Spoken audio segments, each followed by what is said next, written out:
Good day, ENG2D. Let's take a look today at Act 2 of Macbeth. In this scene, the night is dark and it is past midnight as Banquo and his son Fleance cross the palace courtyard on their way to bed. Now, it's important to note that the night is dark. Again, we see here that we have some color symbolism. Darkness reflects Macbeth's dark desires. Remember, in the last scene in Act 1, Macbeth, his wife, Lady Macbeth, instructed him very clearly that he needed to hide his dark and deep desires. And she even went more specifically to suggest that he be the innocent flower, that he show himself to be the innocent flower, but in actuality be the serpent under it. All right, let's keep going here. Banquo feels uneasy and is reluctant to sleep, for he fears that he will dream of the witch's prophecies.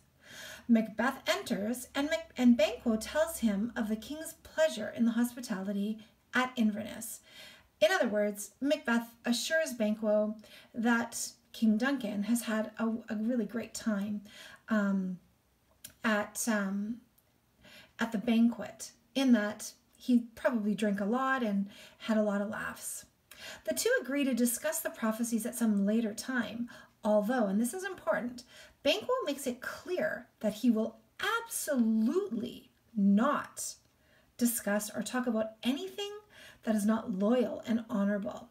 In other words, Banquo will not be a traitor.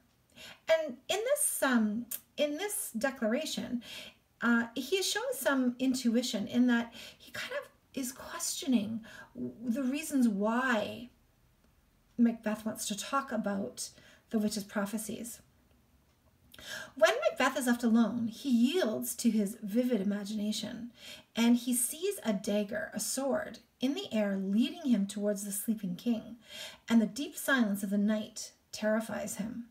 So again, the thing to note here is this a real dagger, a real sword, or is it imagined? And again, we have appearance versus reality. Suddenly, a bell rings, a prearranged signal from Lady Macbeth that Duncan's servants are asleep. And not just asleep, she has drugged them and made sure that they are extremely drunk. And the time is right for Macbeth to enter Duncan's chamber. So not just enter it, of course, as we know, it's time to actually kill him. All right, I want to also note that Shakespeare uses references to blood over 100 times in this play. And I want to also point out to you that these references to blood are actually symbols for guilt. So let's take a look here in Act 2 for these references to blood and how they might actually be representing the guilt of certain people. All right, we can take a look here at the sketch here. We have at the onset of Act 2, we have Banquo and his son Fleance, and then we have here Macbeth, who has shown up. So let's get right into it. Act 2, Scene 1. Now, before you actually jump into this lesson, please make sure that you watch the little video on the chain of being and how the Elizabethan worldview operated, in that the order of importance of certain individuals followed a very, very strict kind of ladder where God was at the top, and then the king, and then noblemen, and then commoners, and then right down to, certain animals, worms, and then inanimate objects like stones and dirt. Now, the thing to note here is that in this great chain of being, it was not acceptable for you to jump levels. So if you were a commoner, you could not jump a level and be a nobleman. It was unheard of. It was going against the natural order of things. And so the fact that Macbeth is thinking about killing the king in order to jump levels and become the king is actually a disruption in this great chain of being. And as I said, it was a very strict belief for the Elizabethans at this time. Okay, so let's get into this. How goes the night, boy? The moon is down. I have not heard the clock. She goes down at 12. I take this later, sir. Oh, take my sword.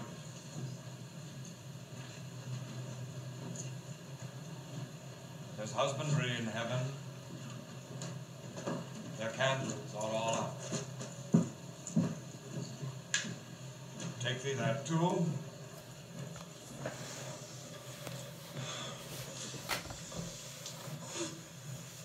A heavy summons lies like lead upon me, and yet I would not sleep. Merciful powers, restrain in me the cursed thoughts that nature gives way to in repose. Give me my sword there. All right, so enter Macbeth and a servant with a torch. All right, so here we have Banquo, who's talking with his son, Fleance. Now take note of his son's name, Fleance. A little bit later on, Fleance is going to play an important role in the future of this storyline.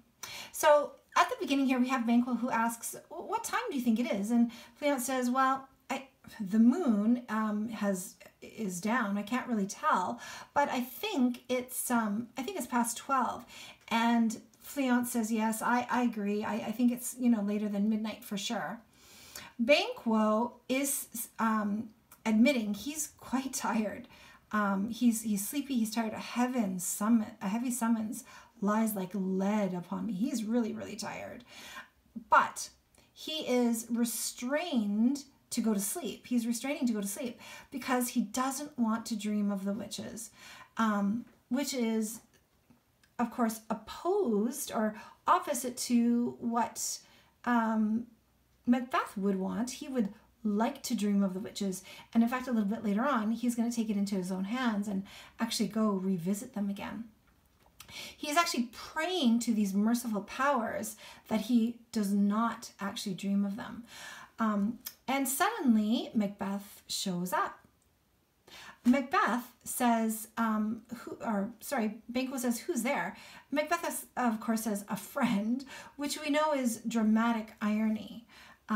We know, of course, that Macbeth is willing to get rid of anybody who stands in his way of becoming king. So let's get back into this here. Friend, what's not yet rest? The king's abed. He has been an unusual pleasure, and sent forth great lodges to your offices. This diamond, he greets your wife withal, by the name of the most kind hostess, and shut up in measureless content. Being unprepared, our will became the servant to defect, which else should free have wrought. Okay, so Banquo says, the king is not yet sleeping? Wow. And then he suggests that, the king is so happy and so thankful. Not only that, but he has given your wife great compliments, saying that she is like a diamond of a hostess. So Macbeth then is going to explain. Let's take a look here at the annotations. Because we were unprepared, we were unable to entertain the king as we would have wished. Now, this again is appearance versus reality, because as we know, they are going to entertain the king exactly as they wish tonight, because they are planning on killing him. All right, let's keep going here. Banquo says, all is well. Well, no, not really. He's not aware of this, but of course, it's not all well. Banquo actually admits, "I dreamt last night of those three weird sisters, the witches. To you, they have shown some truth." And Macbeth responds, "I think not of them," which is a lie, because the exact opposite is actually true. If anything, he's thought of nothing else but the prophecies that they have laid out for him. So again, he is looking like the innocent flower. He pretends that he does not think of becoming king, yet we know that is all that he is thinking of. Yet, when we entreat an hour to serve, when can we entreat an hour to serve? So, in other words, Macbeth is going to ask Banquo here, when can we talk some more about these prophecies that the witches have given us? Well, I dreamt last night of the three weird sisters. To you they have showed some truth. I think none of them. But when we can entreat an hour to serve, we would spend it in some words upon that business, if you would grant the time. At your kind pleasure. If you shall cleave to my consent when 'tis, it shall make honor for you. So I lose none in seeking to augment it, but still keep my bosom franchised and allegiance clear. I shall be constant. Good report. All right, so Macbeth says, yeah, let's get together and talk a little bit more about those prophecies. It's very interesting. So yeah, if you agree with me, there will be much honor for you if you want to get together and talk about it. Now Banquo says, okay, sure, I'll get together and talk to you about this, but I want to be clear about one thing. I'll help you, but I will not go against my king. I must remain loyal to my king. He's not dumb, right? He wants to make sure that he is not a traitor to the king. He knows what happens to traitors, right? So he says very, very clearly, sure, I'd be happy to meet with you and talk about that. But I want to make sure that you know my bosom, I am very loyal and have much allegiance to the king, to the current king.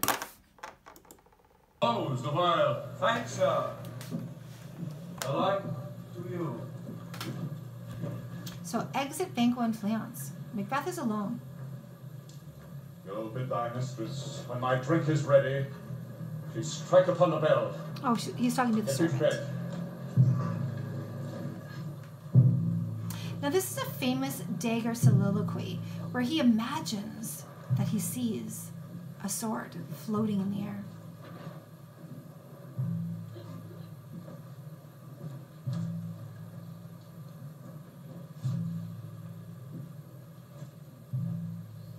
The dagger is kind of Is this a mocking him. dagger that I see before me? The handle toward my hand? Come. Let me cut thee. I have thee not. And yet I see thee still. Art thou not fatal vision, sensible to feeling as to sight? Or art thou but a dagger of the mind, a false creation proceeding from the heat oppressed brain? I see thee yet, in form as palpable as this, which now I draw. Thou marshalst me the way that I was going, and such an instrument I was to use. All right, so Macbeth sees this imaginary dagger. He thinks it's an imaginary dagger, but he's not exactly sure. So again, here we have appearance versus reality, right? Is this real or is it not? And he says, if it's not real, it might just be a false creation of my feverish brain, right? So he's not quite sure if it's real, but he finds it pretty interesting that the dagger is leading him toward Duncan in the exact same way that he was going to take. Mine eyes have made the fools of the other senses, or else worth all the rest. I see thee still, and on my blade and dudgeon gouts of blood, which was not so before. There's no such thing. It is the bloody business which informs thus to mine eyes.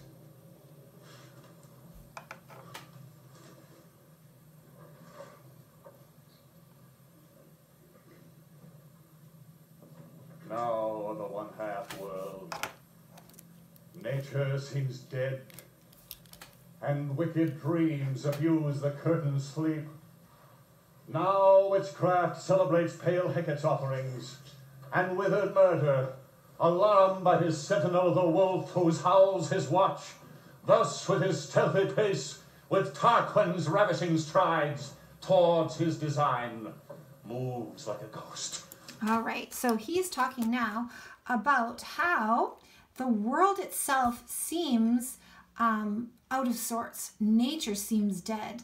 Now, this is a reference to the Great Chain of Being. Now, if you've watched that video, and I hope you have, it's very important to watch it. The Great Chain of Being sets out the natural order of the world with, of course, God on the top, then the king, then the nobleman, etc. on the way down. Now, when things are disrupted in that natural order of things, what ends up happening is things in nature also get disrupted. And we're going to see that a little bit later on in this act as well. How things in nature are, the result is that things in nature are chaotic. He suggests here that nature actually seems dead. Interesting. His wicked dreams, like he's dreaming about how Duncan is asleep in a four-poster bed that has curtains around it. And he's talking here about how witchcraft, and he's associated with the witches here, pale Hecate's offering and withered murder is led on by the wolf, whose howls his watch and leads him on to act in evil ways. Now let's take a look here. He references this guy, Tarquin. Let's take a look here who Tarquin was. Well, actually, let's move up a little bit here. Macbeth imagines the sleeper, Duncan, in a four-poster bed with curtains drawn around it.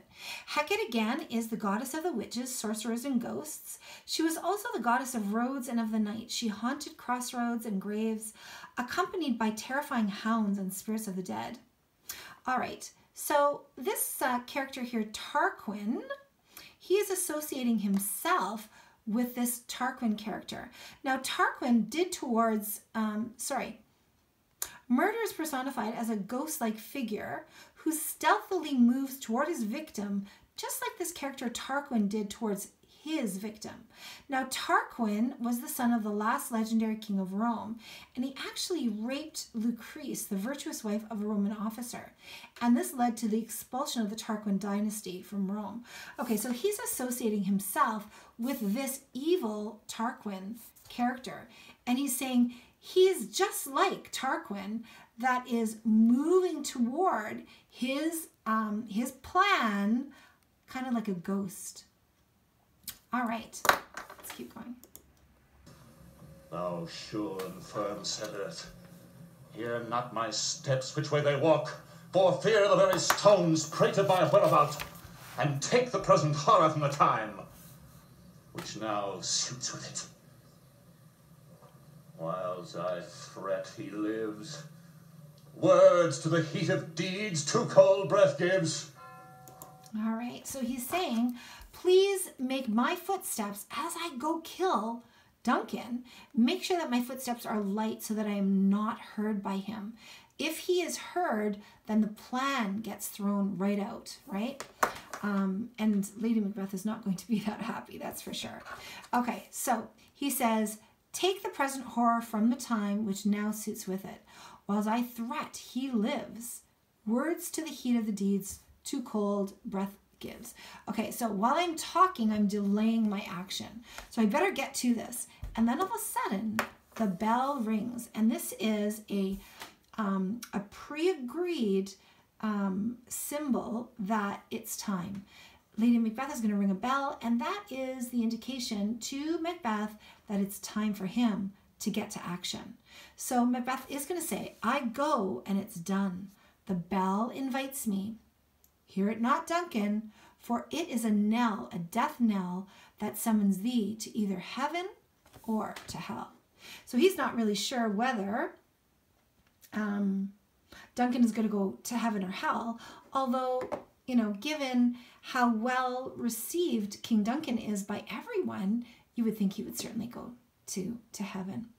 Now, there was another important thing to note here, that if you died before you could ask forgiveness for your sins, you could not make it to heaven. So the fact here that Macbeth is, not too sure whether Duncan is going to make it to heaven or hell. It has some, it has some bearing here in that he's gonna actually murder Duncan before he has any chance to ask forgiveness for his sins.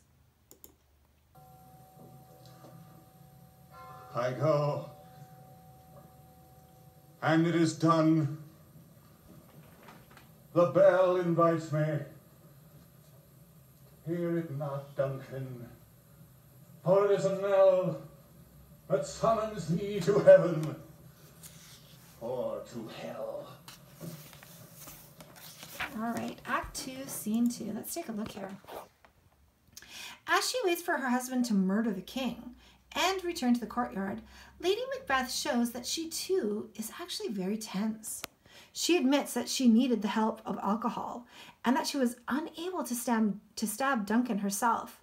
Sounds startle her. She's nervous. But her strength and practicality take control when Macbeth enters in a state of distress. In fact, he's probably in a state of what we now call PTSD, right? Post-traumatic stress disorder. He describes the sounds he heard and imagined he heard, and repeats another prophecy-like warning: Macbeth shall sleep no more. Realizing he has the bloody daggers with him, Lady Macbeth takes them back to the king's bedchamber. As knocking is heard at the castle entrance, she returns and forces Macbeth to their chamber so they can both wash their bloody hands and change their clothing. All right, so the fact that he has brought these bloody daggers back with him is proof to her that he messed up her plan. She's not impressed with this. And in fact, she is going to be the one that will have to fix this big, huge mistake. She is going to be the one to have to go back to that bedchamber and return these bloody daggers, because Macbeth is not going to be able to do it. Okay, so as we examined before, or suggested before, blood, all of this reference to blood is actually imagery, and it symbolizes guilt, and we're going to see it quite a bit in this scene. Bell image is the funeral bell. Do not ask for whom the bell tolls, for it tolls for thee. Scene 2. So, the same. Enter Lady Macbeth. That which hath made them drunk hath made me whole. What hath quenched them hath given me fire. Hark! Peace. It was the owl that shrieked. The fatal velmin which gives the sternest good night. Okay, so she's on edge for sure. The alcohol she's drank has made her strong, but she is certainly still quite nervous and still on edge. She's hearing noises, and it's making her even more tense. She has heard a noise, and she then decides that, oh, it was just an owl. Now the owl, though, is a symbol for ill or omens going to happen. Like bad things are going to happen when you hear the shriek of an owl. All right. She is going to start wondering, did he do it yet? Has he been successful? He should be actually murdering Duncan right now. He is about it. The doors are open, and the surfeited grooms do mock their charge with snores. I have drugged their posset, that death and nature do contend about them, whether they live or die. The lackey is awake, and our fate is not done. The attempt and not the deed confounds us. Oh. I laid their daggers ready. I could not miss him. I did not resemble my father as he slept. I had done it. All right, so again, she is not the typical Elizabethan woman, right?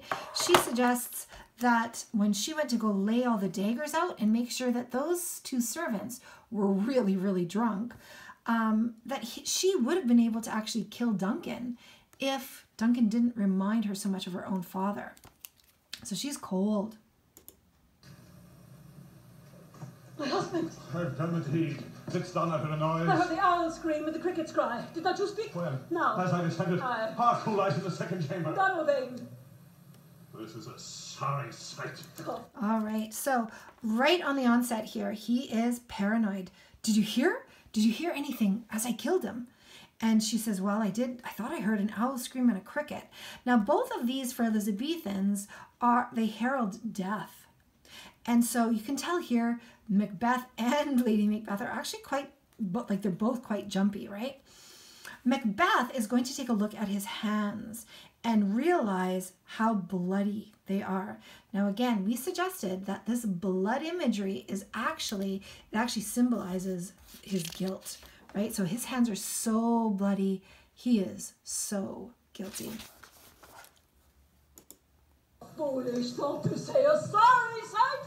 There's one that laughed in his sleep, and one cried murder that they did wake each other. I stood and heard them, but they did say their prayers and addressed them again to sleep. There are two loves as together. one cried, God bless it, and amen the other, as they had seen me with his hangman's hands. Listening their fear, I could not say amen when they did say God bless us. Consider it not so deeply. Wherefore could I not pronounce amen? I had most need of blessing, and amen stuck in my throat. These deeds must not be thought of in these ways, so it will make us mad. Please.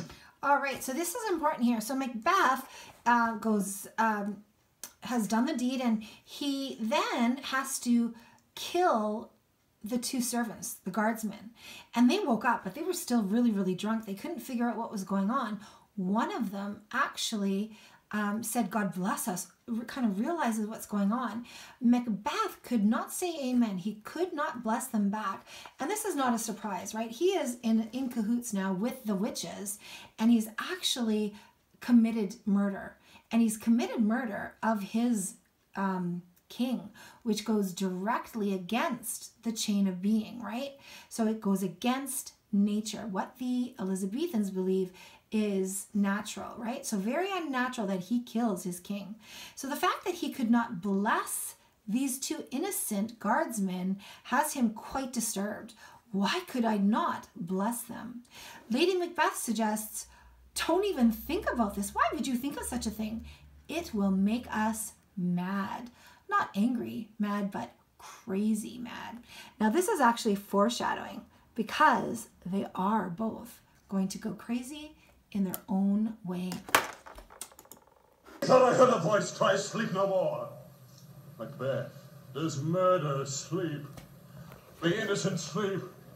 Sleep that knits up the raveled sleeve of care, the death of each day's life, sore labour's bath, balm of hurt minds, great nature's second course, chief nourisher in life's feast. What do you mean? And still it cried, sleep no more, to all the house.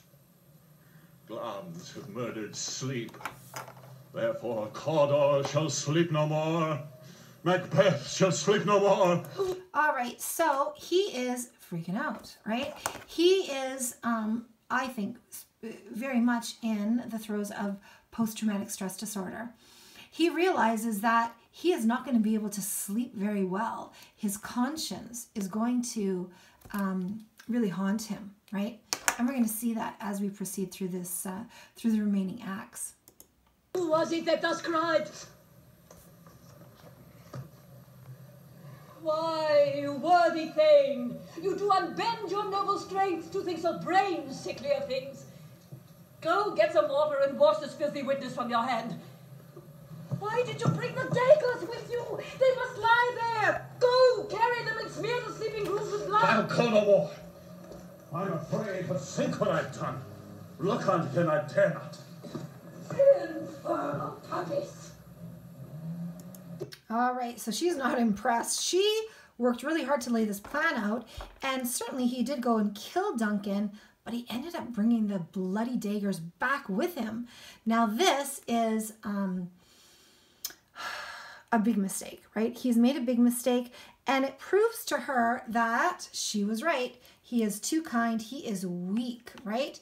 So he says, I'm not going back there to bring these bloody daggers. No frickin' way.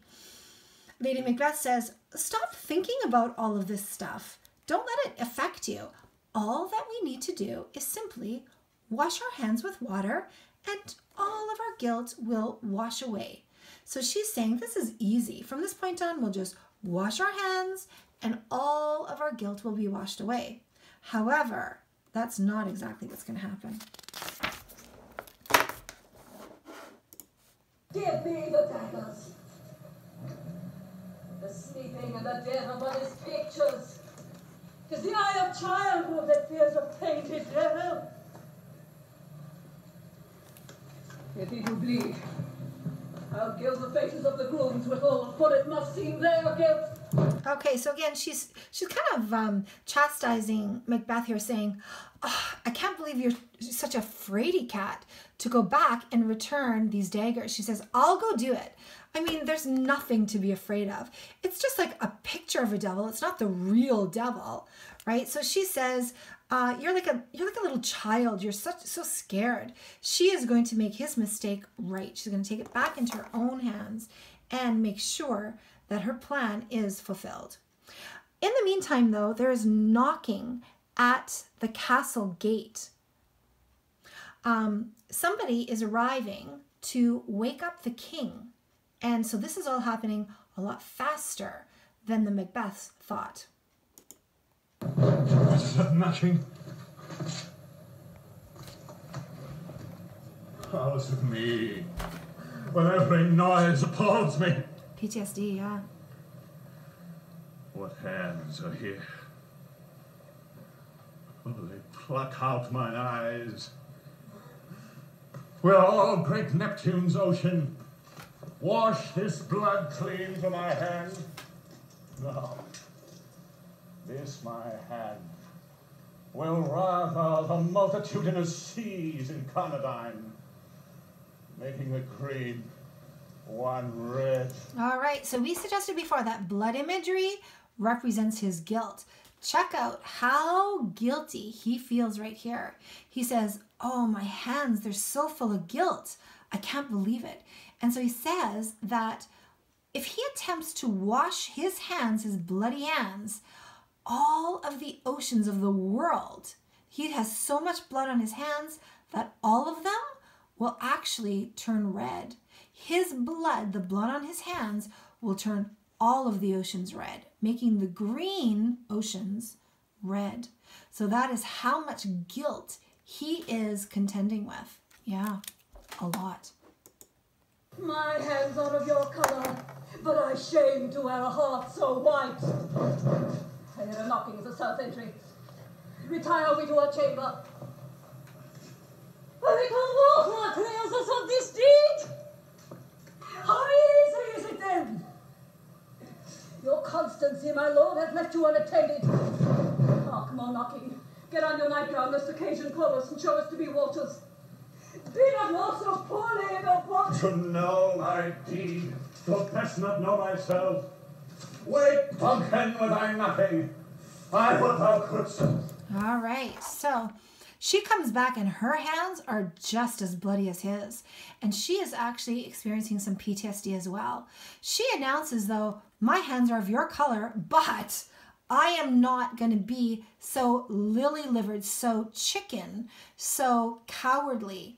My heart is not going to be so white, right? So, yeah, she's not going to react in the same way.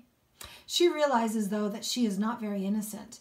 The knocking at the door again is making them even more nervous about things. So she says to him, all we need to do is just wash all this blood off and we're going to be innocent. It'll be no big deal.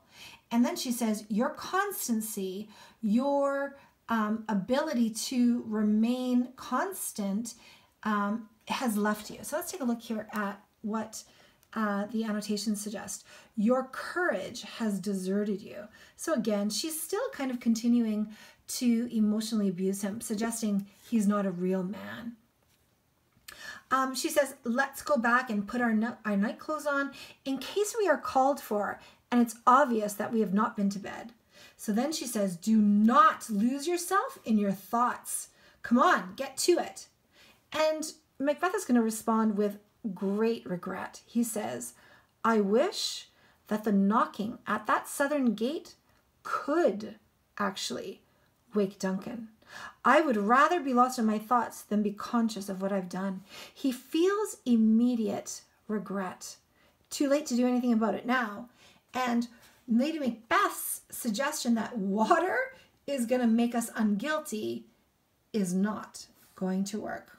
Yeah. So he wishes Duncan could wake up. He does regret killing him. Let's keep going here. Let's take a look at Act 2, Scene 3. Now, this scene here is one of the very few scenes in the play where there is some humor. The castle porter is awakened from his drunken sleep by the knocking at the castle gate. Now, as a porter, his job is to answer the gate and just make sure that he lets in people who should be let in. Now, because he's so drunk still, he is going to play a little game with himself. He's going to pretend that he's going to let in 3 people into hell. So, as he weaves his way across the courtyard, yeah, he's still really, really drunk. He pretends to be the porter at the gate of hell. Now, this is really interesting because we know what's just gone down. King Duncan has been murdered, and essentially where all of these people are is kind of in a state of hell. Certainly in respect to the chain of being, right? Because the natural order of things has been disrupted, and now the world is going to be thrown into chaos because of it. Admitting those who have committed sins.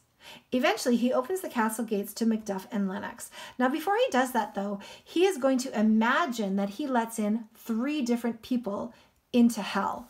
The first person he lets in is going to be a farmer who has hoarded some corn, but even though it was a really good crop, he hoarded corn, and this is a sin, of course, to hoard food at this time.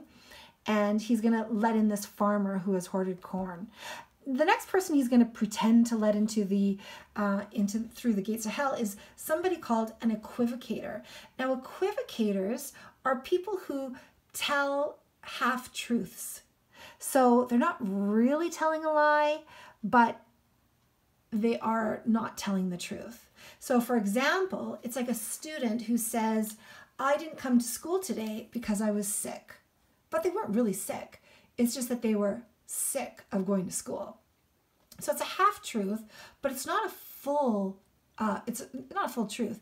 They are equivocating. They're telling half-truths. So an equivocator is somebody who tells half-truths. So he's going to let in an equivocator who intentionally uses ambiguous words to avoid telling the truth without actually telling a lie.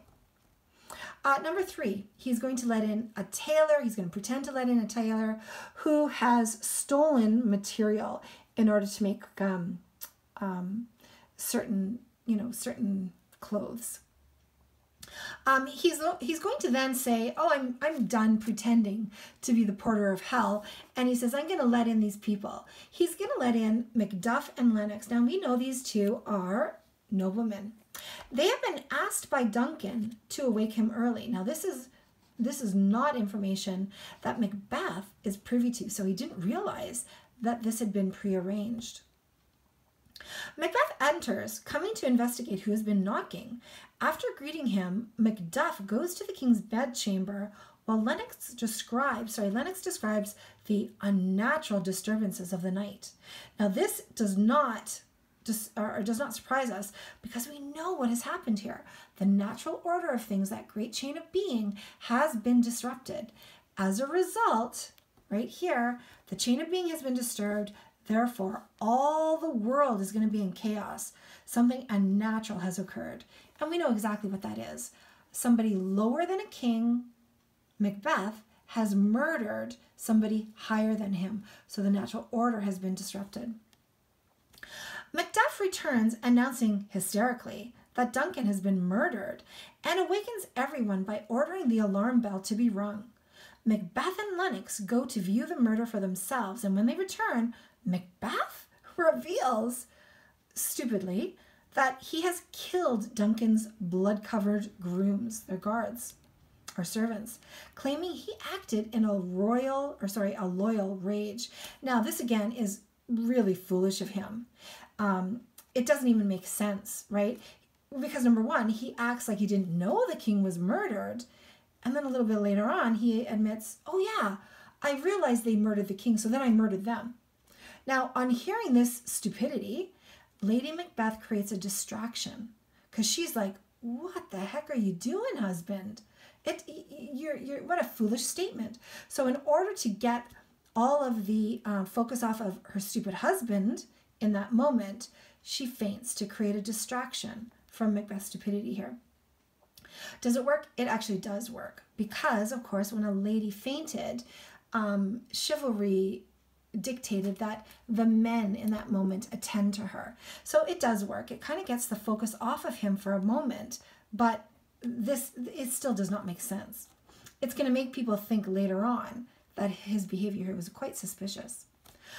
The nobles agree to dress and meet as soon as possible to decide on a course of action. However, Duncan's sons, Malcolm and Donalbain, so here we have Malcolm, who is the eldest, right?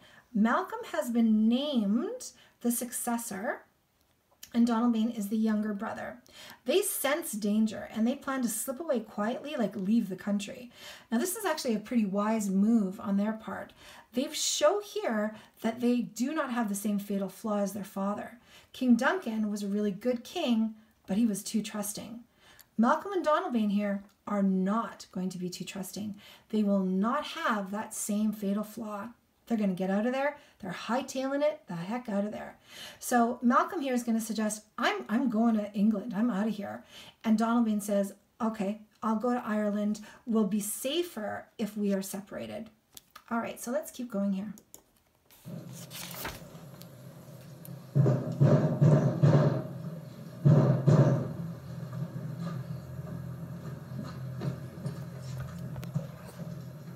Here's a knocking indeed. The man were porter of Hellgate, he should have all turning the key. Knock, knock, knock. Who's there in the name of Beelzebub? Okay, so this name here, Beelzebub, is actually important to note. It is the name of one of the chief devils in Hebrew, and it means Lord of the Flies. In other words, he's referring to the devil here. By suggesting that the devil is involved here, he is actually suggesting that where he is currently is in hell, right? So he's going to pretend, as I said, to let in 3 people into hell. A farmer, an equivocator, and a tailor. Here's a farmer that hanged himself on the expectation of plenty. Coming time! Have napkins enough about you. Here, you'll sweat for it. Knock, knock. Who's there in the other devil's name? Hey, here's an equivocator. They could swear in both scales against either scale. That committed treason's enough, for God's sake, but could not equivocate the heaven. Oh, come in, equivocator. Knock, knock, knock. Who's there? Faith, here's an English tailor come hither for stealing out of a French hold. Come in, tailor. Here you may roast your goose fine. Knock, knock, never at quiet. This place is too cold for hell. No, devil quarter it no further. I had thought to have let in some of all professions that go the primrose way to the everlasting bonfire.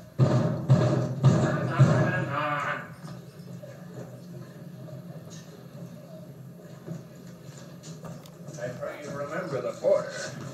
Was it so late, friend, you went to bed that you do lie so late? Faith, sir. We're to the second cock. And drink, sir, is a great provoker of 3 things. All right, so Macduff enters, and he's like, what the heck took you so long to answer the gate? And the porter says, yeah, we were up pretty late. We were past 2 o'clock in the morning, and we drank a lot. I got pretty drunk. And then he goes on to suggest that when you drink a lot, alcohol actually provokes 3 things. Macduff says, oh, really? He's making a kind of joke here. And Macduff plays along here. He says, really? What 3 things does drink especially provoke? And so the porter here is going to make a couple of jokes here. They are of a sexual nature. Now, this particular type of joking is actually called bawdy humor, B-A-W-D-Y. And the Elizabethan audience would find this actually quite entertaining, all of this bawdy humor. So he says, "Marry, sir, nose painting. The first thing that drinking does is it makes your nose really red. The second thing, it makes you fall asleep. And then the third thing, it makes you urinate like crazy." And then he says, you know, in addition to that, it makes you kind of lecherous. And lecherous is sexual activity. So he's going to say here that lechery, sir, it provokes and then unprovokes. It provokes the desire and takes away the performance. So he's going to go on here with this line of thinking, how drinking for men makes you feel desire, but then takes away your performance. All right, let's keep going and see where he goes with this. What three things does drink especially provoke? Marry, sir, nose painting, sleep, and urine.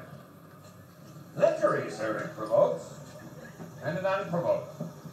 It provokes the desire, but it takes away the performance. Therefore, much drink may be said to be an equivocator with lechery. It makes him, and it mars him. It sets him on, and it takes him off. It persuades him, and it disheartens him. It makes him stand to, and not stand to. All right, so again, he's getting quite visual here in his statements, right? Okay. And in conclusion, equivocates him in the sleep, and getting him the lie, leaves him. I believe drink gave thee the lie last night. That it did, sir, to the very throat of me. But I requited him for his lie, and I think being too strong for him, though he took up my leg sometime, yet I made a shift to cast him. Is thy master stirring? So the porter says, yeah, drink actually was kind of in charge of me. He took my legs, like I stumbled and I might have fallen because I was so drunk. Macduff has had enough of this and says, "Is your master stirring?" Knocking is awaiting. Here he comes. Good morrow, noble sir. Good morrow, both. Is the king stirring, worthy king? Not yet. He did command me to call timely on him. I've almost slipped the hour. I'll bring you to him. All right, so check out the dramatic irony. So we know dramatic irony is when the audience is in on a secret, right? Lennox says, "Oh, hello, Macbeth, good morrow. Noble, sir," which of course we know is not true. He's not noble, he's just killed his king. Macbeth responds, "Oh, yes, good morrow. This is not a good tomorrow, not at all. Is the king stirring?" Macbeth says, "Not yet." Well, he knows he's not stirring because he's killed him, right? I know this is a joyful trouble to you, but yet 'tis one. A labor we delight in, physics pays. This is the door. I'll make so bold to call, for 'tis my limited service.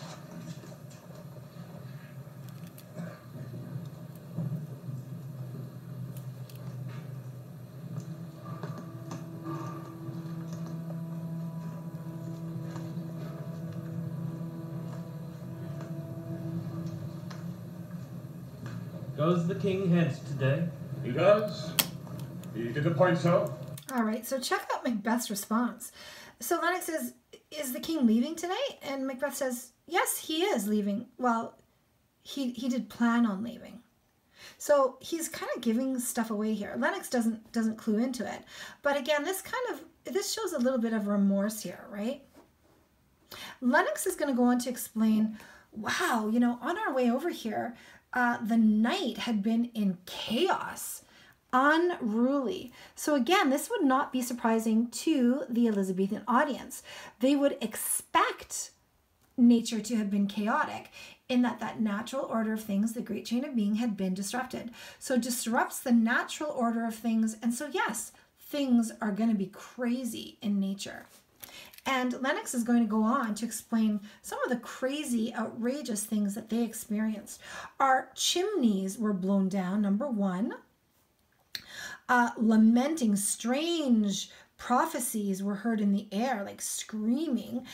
Strange screams of death were heard, and prophesying with accents terrible of dire combustion and confused events. So yeah, so this all happened in the middle of the night, and it was a weird night, Lennox is saying. Not only that, the obscure bird, the owl, wouldn't shut up. It just clamored all night long. Some say the earth was feverish and did shake. So maybe some crazy things happening within the earth, like a volcano or some kind of an eruption. The owl here again is portends deceit, deception, and ill omens, right? Macbeth is going to agree. Yeah, it was a pretty rough night for sure. Now here we have dramatic irony because we, the audience, are in on a secret. Lennox is going to say, even though I'm young, I cannot remember ever a night being so crazy as this. The night has been unruly where we lay. Our chimneys were blown down, and as they say, lamentings heard the air. Strange screams of death, and prophesying with accents terrible of dire combustion, and confused events new hatched the woeful tide. The obscure bird clamoured the livelong night. Some say the earth was feverish and did shake. 'Twas a rough night. My young remembrance cannot parallel a fellow twixt. From the heart cannot conceive nor mend it. What's the matter? Confusion now hath made his masterpiece. Most sacrilegious murder hath provoked the Lord's anointed temple and stole thence the life of the building. What's that you say, the life for your majesty? Approach the chamber and destroy your sight with the new Gorgon. Do not bid me speak. See and then speak yourselves. All right, so Macduff comes back. He realizes the king has been murdered. Check out Macbeth. He is indeed playing like the innocent flower, right? He says, what's the matter? Right? Macduff explains confusion. He's confused. A violation of something sacred and holy. So again, remember, in the chain of being, at the very top under God was the king. So the king was a representation of God for the Elizabethans. So the Elizabethans and Jacobeans believed the king to be chosen by God to be his deputy on earth. Thus, the murder of a king was a crime against God. So here, Macduff is going to say, oh, go and look for yourselves and see with a new Gorgon. A Gorgon is a great monster. It's monstrous what he has seen. The three Gorgons of Greek mythology were hideous sisters with hair of writhing snakes. Anyone who looked at them would turn to stone. The body of Duncan is just as shocking to Macduff. Yeah. Ring the bell, ring the alarm bell. And he's going to say, everybody wake up. Shake off your downy sleep and wake up to this terrible new reality. Again, now we're going to have Lady Macbeth, and she's going to be acting like the innocent flower as well. She shows up and says, what's the business? What is going on that this hideous trumpet has called me to wake up? Which is a crock, because she hasn't even slept yet, right? For sure. Macduff says, oh, I can barely tell you what has happened. The repetition in a woman's ear would murder as it fell. So she is not the typical Elizabethan lady, though. He is suggesting, I don't even want to tell you, Lady Macbeth, because to tell you what happened would probably kill you. Except for what Macduff doesn't realize is it was her plan all along. Lady Macbeth says, what? Whoa, in our house? So again, she is actually being the serpent under this innocent flower that she's portraying. We have again our theme here of appearance versus reality. What is false looks true, and what is true looks false. Banquo cannot believe it either. It's too cruel. Oh my goodness, it's so cruel. He can't even think on it. Macbeth is going to say, I wish I had died an hour before this. And this again is a statement that shows his deep regret. He wishes he had not killed Duncan. Awake! Awake! Ring the alarm bell! Murder and treason! Backpaw, Donalbain! Malcolm, awake! Shake off this downy sleep! Death's counterfeit, look under the shelf! Up! Up and see the gravestone's image! Malcolm! Backpaw! Has come your braves rise up, and walk like sprites to countenance this horror! Ring the bell! What's the business that such a hideous trumpet calls to parley the sleepers of the house? Speak! Oh, gentle lady, 'tis not for you to hear what I can speak. The repetition in a woman's ear would murder as it tell. Check this out. Oh, gentle lady. She's anything but gentle, right? Backpaw, our royal master's murdered. What? In our house? Fruit rule anywhere. Dear Duff, I prithee contradict thy servant, say it is not so. I have tried an hour before this chance. I've lived a blessed time. Lord, for from this instant there's nothing serious in mortality. All is but toys. Renown and grace is dead. The wine of life is drawn, and the mere lees is left this port to brag up. All right, so Macbeth is actually telling the truth here. He says he wished that he would have died an hour before when he didn't kill him, right? In this instant, from this time on, nothing is serious about living. It's all like toys.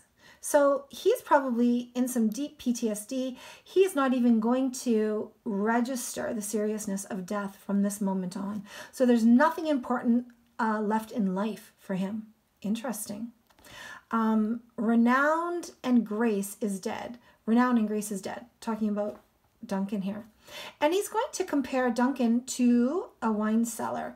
The wine cellar has all of the good wine is gone. So all that's left is not very good wine. Yeah.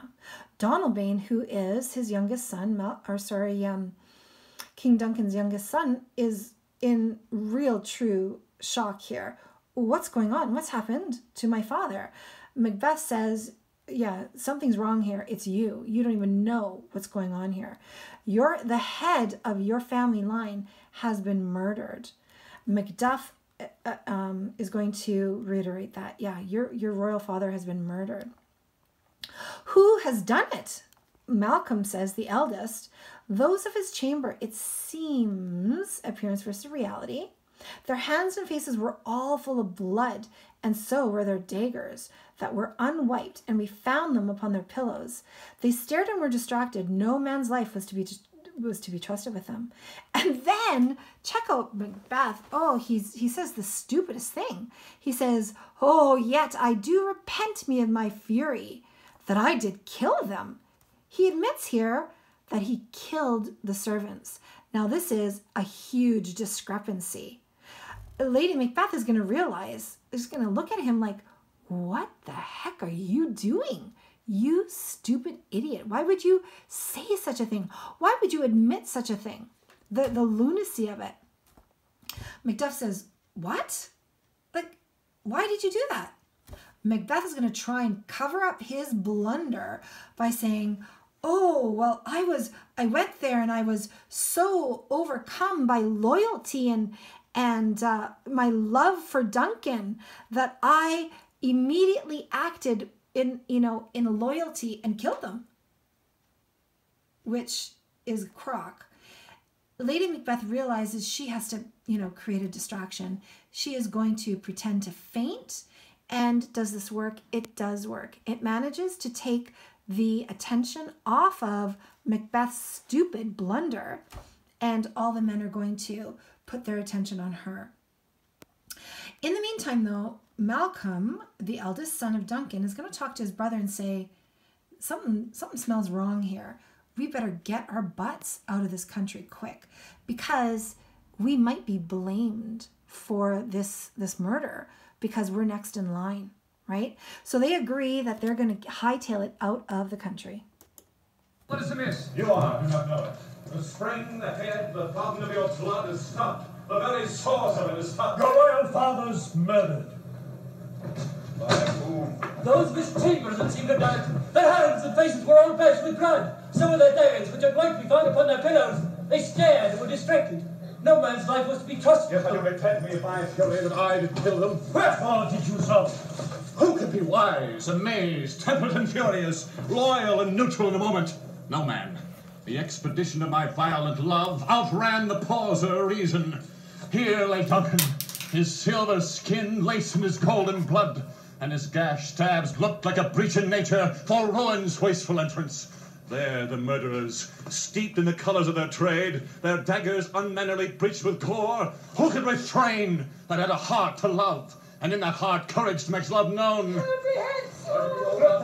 Both may claim this argument for ours. What should be spoken here? For our fate hidden in Augerhold may rush and seize us. Let's away. Our tears are not yet brewed. There are strong sorrows upon the foot of motion. Look to the lady! And whoever naked prayer is head and summer in exposure, let us meet and question this most bloody piece of work to no end further. Fears and scruples shake us. In the great hand of God I stand. And thence against the undivulged pretense I fight a treasonous malice. And so do I. So on. Let's briefly put on manly readiness and meet in the hall together. All right, so, yeah, Malcolm and Donalbain both agree they're out of there. They're going to be, somebody's going to be suspicious of them. And Donalbain says, well, we haven't even had a chance to cry. And Malcolm is going to say, look, we need to get out of here quick. He is not going to make the same mistake that his father made. He is not going to be too trusting. In the meantime, Lady Macbeth, is going to still create her distraction. Banquo announces that it is pretty cold out here. We're out here in our PJs. Let's go and get dressed, and then we'll meet again and see if we can figure out this bloody piece of work. Who is responsible? And he announces, I will fight the secret plans of traitors. So he announces here that he is against Macbeth, even though he doesn't realize it, but Macbeth realizes that this is now his enemy. Macduff announces the same thing. Anybody who is a traitor, I will fight against him. They all agree, except Macbeth does not. Let's briefly put on manly readiness. Let's go get dressed, and we'll meet again and see if we can figure things out. Malcolm again, where will you go? I'm going to go to England. Donalbain says, I'm going to go to Ireland. Where we are right now, there's daggers and men's smiles. We can't trust anybody. People smile at us, and meanwhile, they are plotting to kill our father and maybe even us. And then he says, the near in blood, the nearer bloody. Now, this is talking about how close somebody is in family ties. The closest relatives are those most likely to murder us. And then he's going to suggest the arrow has not yet hit its target. Malcolm suggests that the murderer will not be satisfied until he has also killed Duncan's sons. Now, this is quite keen. This is quite true, right? Before, Macbeth did announce that both of these sons stand in his way of becoming king. So this was, a very smart thing for Malcolm to announce to do. This murderous shaft, this murderous arrow has not hit us yet. It's best that we avoid it by getting the heck out of here. So yeah, so that's exactly what they're going to do. They're going to hightail it out of there. We can justify stealing away because our lives are in danger. Yeah. They might actually suspect Macbeth already, talking here about the nearest relatives. The next relative after Donalbain in line is Macbeth.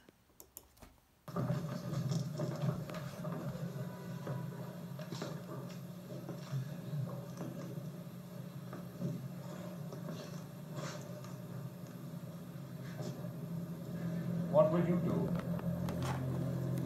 Let's not consort with them. To show an unfelt sorrow is an office which the false man doth easy. I'll to England. Wyle and I. Our separated fortune shall keep us both the safer. Where we are, there's daggers and men's smiles. The near in blood, the nearer bloody. This murderous shaft that shot hath not yet lighted. And our safest way is to avoid the aim. Therefore to horse. And let us not be dainty of leave-taking. Let's get out of here quick. There's warrant in that theft which steals itself when there's no mercy left. I remember well. In the volume of which time I have seen... All right. So, Act 2, Scene 4. In this scene, we learn of more unnatural events that occurred on the night that Duncan was murdered. In addition, this is the day following the murder. The sun has not risen. So again, very unnatural. Macduff tells the old man, which may in fact be his father, and Ross, not Macduff's father, but Ross's father. Macduff tells the old man and Ross that the king's sons who have fled have been accused of murdering their father. He also reports that Duncan's body has been taken for burial and that Macbeth has been named king. Ross decides to attend Macbeth's coronation, but Macduff refuses and returns home. We're going to later find out that this was a fatal mistake, Macduff. This is going to make Macbeth very suspicious. So Macduff returns to Fife, hinting that he fears the changes that are happening are not good. Yeah. All right, so let's talk here a little bit more about the chain of being. So when the natural order of the universe is violated at the highest level, such as the murder of a king, the natural world is thrown into chaos, reflected in comets, earthquakes, diseases, famine, eclipses, etc. Moral order has indeed been reversed because this chain of being has been affected. A world that is difficult to tell what is truly fair or good and what is indeed foul and evil. So again, here we have an echo of what those witches announced right at the very beginning. Okay, so scene 4 outside Macbeth's castle. Let me just rewind this a little. And our safest way is to avoid the aim. Therefore to horse. And let us not be dainty of leave-taking. There's warrant in that theft which steals itself when there's no mercy left. I bring us away. But in the volume of which time I have seen hours dreadful and things strange. But this sword night trifles form unknowing. Ah, good father, thou seest the heavens, as troubled with man's act, threaten his bloody stage. By the clock 'tis day, and yet dark night strangles the travelling lamp. Is it night's predominance or the day's shade that darkness does the face of earth into, when living light should kiss it? All right, so Ross and his father, an old man, are having a discussion about what's taken place the night before. This old man says, I cannot remember ever how another night that was so dreadful when so many strange things happened. Ross is going to say, oh, you're right, father. So many strange things happened. In fact, even though it's by the clock, it's daylight, it looks like it's night. The sun has not even risen. So all of natural order has been affected by this. Yeah, so again, the sun has not even risen, right? When living light should kiss it. The old man is going to say, 'tis unnatural. So again, here we know that he's referring to this chain of being. The natural order has been affected because the chain of being has been thrown into chaos. So he's going to give a couple of examples here of how the unnaturalness of what happened is evident in nature.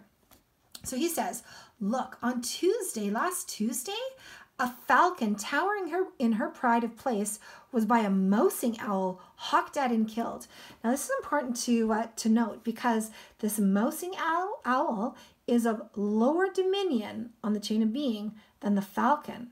And this lower being has murdered a higher being. So again, we see the parallels here in Duncan's murder and this example. Russ is also going to give an example. He's going to say, yeah, I heard that Duncan's horses were acting really, really strangely. And even though they are so beautiful and swift, they broke out of their stalls, they turned wild in nature, and they actually ate each other, like killed each other, which is very out of the order of belief. So a lower level has killed a higher level, very much like a thane killing a king, right? And just some crazy stuff happened. Ross says, yeah, no, I agree. Some crazy, crazy stuff is going down. And then he's going to say, oh, look, here comes the good Macduff. Now, Macduff really is a good person. So Macduff and Ross are going to have a conversation here. Do you know who actually was responsible for killing the king? Macduff is going to suggest that those that Macbeth has slain, the guards. Ross is going to say, oh, yes, that makes sense. They were obviously bribed by somebody. And then Macduff is going to say, Malcolm and Donalbain have actually fled the scene. The two king's sons are stolen away and fled, which puts some suspicion on them. Ross says, oh, that's against nature, that the sons would kill their own father, right? Now, this takes the blame off of Macbeth, which is really interesting. Ross suggests, well, it looks like the next person in line is going to be Macbeth. And Macduff says, yep, yeah, he's already been named and he's gone to Scone, which is where the kings are invested. And then, as we know, Ross is going to go and see this coronation, whereas Macduff says, no, I'm not going to go see the coronation. I'm out of here. I'm too afraid of what's going on here. I think this is not, this is not a good omen. What's going on here? All right, so let's keep going. It is unnatural, even like the deed that's done. On Tuesday last, a falcon towering in a pride of place was by a mousing owl flocked at and killed. And Duncan's horses, a thing most strange and certain, beauteous and swift, the minions of their race, turned wild in nature, broke their stalls, strung out, contending against obedience, as they would make war with mankind. They said they did eat each other. They did so. To the amazement of mine eyes that looked upon it. And here comes the good Macduff. How goes the world, sir, now? Why? See you not? Is it known who did this more than bloody deed? Those that Macbeth hath slain. Alas, what good could they pretend? They were suborned. Malcolm and Donalbain, the king's two sons, are stolen away and fled, which puts upon them suspicion of the deed. Against nature still. Thriftless ambition that will raven up thine own life's means. Then 'tis most like the sovereignty will fall upon Macbeth. He is already named. Gone to Scone to be invested. Where is Duncan's body? Carried to Colmake Hill, the sacred storehouse of his predecessors and guardian of their bones. Will you to Scone? No, cousin, I'll to fire. Well, I will thither. Well, may you see things well done there. Adieu. Lest our old road sit easier than our new. Farewell, Father. God's benison go with you, and with those that would make good of bad, and friends of foes. All right, so at the very end here, this old man is giving a blessing. Even though everything is chaotic, he wants to restore order. Now, there is a way to restore order with this chain of being, and the only way to do it is to put a natural king on the throne. Now, we see that an unnatural king has stolen the throne, and that's why all of this world chaos is ensuing. The only way to make everything right again is to put the proper king on the throne. Now, because Malcolm was already named to be the successor, he is the proper king. Except for, it's going to be tricky to put him on the throne when he's not even in the country, right? So both he and his brother have hightailed it out of there. Again, Malcolm has gone to England, and Donalbain has gone to Ireland. All right, so that's the whole act there. At this point, students, I'm going to get you to turn to your study packages. and or turn to the Edsby wall and take a look at the copies of the questions, and make sure that you answer all of those questions for next Monday. Now, a little bit later on in this week, I'm also going to be posting a couple of really important documentaries that you need to watch and have a good understanding of. One of them is going to be about this idea of Machiavellianism, which is actually a pretty central part in understanding Macbeth. It might just be that one video for this week. Okay, students, get to work. Don't forget that you need to include actual quotes for each of your answers so that you can back up your answers with actual proof. On the quizzes, I will have you answer using APE, right? Answer, prove, extend. And you know for the P part that you need an actual quote for proof. Now, as far as the quiz goes, I'm going to actually group Act 1 and 2 together as a quiz. All right, so there won't be a quiz this week. We'll just move ahead with one quiz for both Acts 1 and 2 next week.